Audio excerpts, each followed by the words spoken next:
This is John Paul Ryan. I'm coming to you from Tokyo, Japan.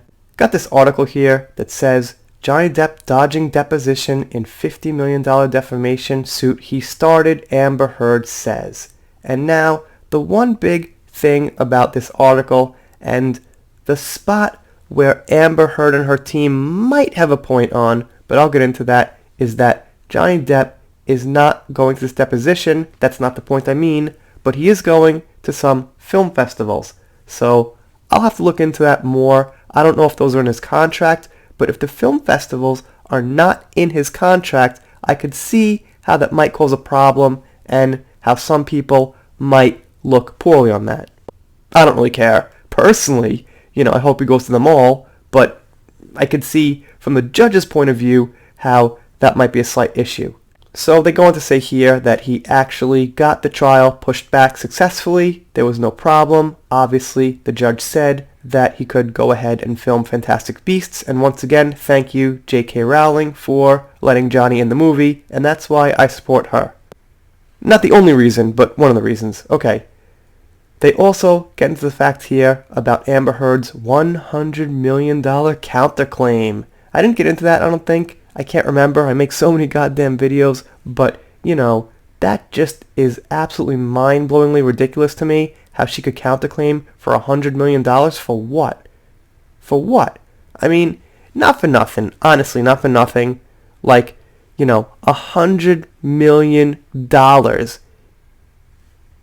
for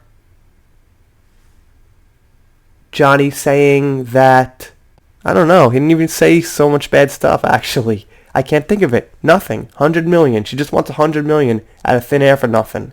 They say that Johnny Depp has never been good at keeping dates, which could be true. I mean, could be true. He doesn't quite seem like the most punctual person I've ever seen, but okay. Says that the court wants to know all the information about what time he's filming, where he's filming, dates, things like that. Seems fair enough. I mean, dry detail, and it also says that probably the case won't proceed until February 2021, which is my birthday month, by the way. I'm a Pisces, for whoever cares. I don't, think about it so much, but I kind of think the word Pisces is cool, so there you have it. So here's where they mentioned the film festivals.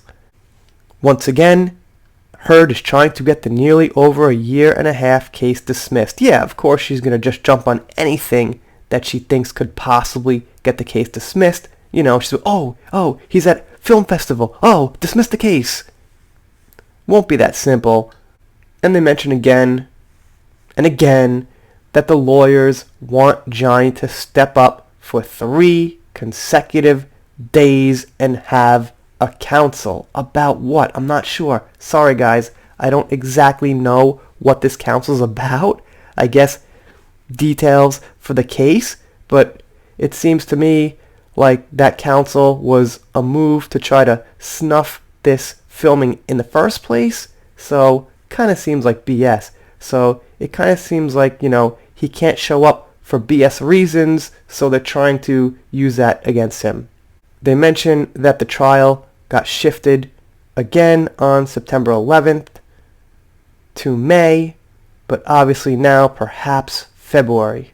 But, we're all waiting for the Sun verdict anyway, so, until we hear that, we're not like totally ready to dive into this. And like usual, at the end of the article here, they give a little summary of the case in general for the public, for people who don't know, like the basic details. A couple of new things, but basically, they're still talking about the divorce settlement here. They also go on to say that Judge Nickel was expected to rule in September. Now it's going to be October, which we know because it's October now. Check out some comments. The Washington Post called Johnny Depp's lawsuit a fraud already several months ago. It's that simple. I didn't know that. The lawsuit's a fraud. Got some audio evidence, video evidence. Witnesses lined up out the door against Amber Heard, her friends, and Johnny's friends. Yeah, that sounds like a fraud to me. Thanks, Valerie. maybe Valerie should go look up the word fraud, come back to us, and rewrite her comment. But it wouldn't matter because it's not like too many people read these. This entire thing is his fault. Maybe if he was not so addicted to drugs and alcohol, he could see people for who they are and not get so screwed over and preyed upon. He never saw through the mask she wears. Why waste your time on someone just preying on you for money and fame themselves? He should have saw it all before it got this far. We've been through this, as you guys know, we've all been in the situation where you're looking on the outside and you're telling your best friend or your, brother or sister, whatever, like, this is not the person for you. And they're like, oh, I love them. Unfortunately, that's what happened here. I've been through that with one of my really good friends who got married, and it ended up, really terribly. It ended up so bad, I sat him down with him and his mother, who didn't like the person. We were like, look, just do not marry this person. And, that's what happened with Johnny there. So, when you're on the inside, sometimes you just can't quite see it. But you guys might have some words for Jennifer Hughes here. And, let's just say this one last thing for Jennifer. Even if she's not the right person for him to be in love with for the rest of her life, and she's using him for money, that's not an excuse that she should be able to abuse him or abuse anybody. Yikes, all these JD stans still believing his lies or know he is a liar will all go to hell for being an abuse apologist. Hello, I guess I'm going to hell. Damn. He is literally friends with another abuser, Manson, while she is friends with victims like Evan Rachel Wood. Melissa Benoist support her to another survivor of abuse.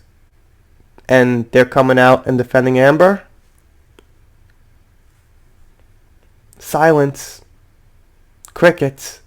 The time's up. Co-founders support her and she knows this case. You, JD stans, are going to be buried with your druggy abuser. Oh no. Oh no. You're being so cheeky and rude towards JD fans. It's none of your business to judge them. Keep on supporting whoever the hell you want, but don't insult others. Hope you understand. Do you blame female victims of DV also? This is gross. And there's the problem, Lenny. We're talking about abuse, not gender. So when you play identity politics, it hints to the fact that you could possibly be an idiot. She's lying like she did, alleging abuse. Justice for Johnny Depp. Once again, Amber's using the media to defame Johnny Depp, but when Adam Waldman shares facts online, she calls him a media hound. She is broadcasting her truth far and wide, but when someone shares facts about this case, she calls it a smear campaign. That is so pathetic. Yeah, and that's exactly it. I went over that, about a day ago, where she called Adam Waldman a publicity hound, and the fact is, he's putting facts out there. So, she's got no defense against facts except for name-calling. And I guess people on Amber's side don't understand name-calling, and they don't understand that abuse isn't necessarily linked to gender. On a note of the channel, I tried some music in another video, didn't work so well, won't be doing it again, but the video's rolling pretty good, views, things like that, so I'm just going to leave it. And I made a little mistake in the Meghan Markle case. It was actually the Daily Mail, not the Sun. I get them confused because they both suck. So moving forward, I guess I'll correct that, and life goes on. Anyway, if you're not subscribed here, consider it. Doing shout-outs, special thanks. Shout-out to Helly Skelly, or is it Skelly Helly? Helly Skelly, for sending me this article on Twitter. Appreciate it. If you don't subscribe, I'll be sad, but I'll get over it, because if I didn't get over it, that would be pretty weird. See you next time.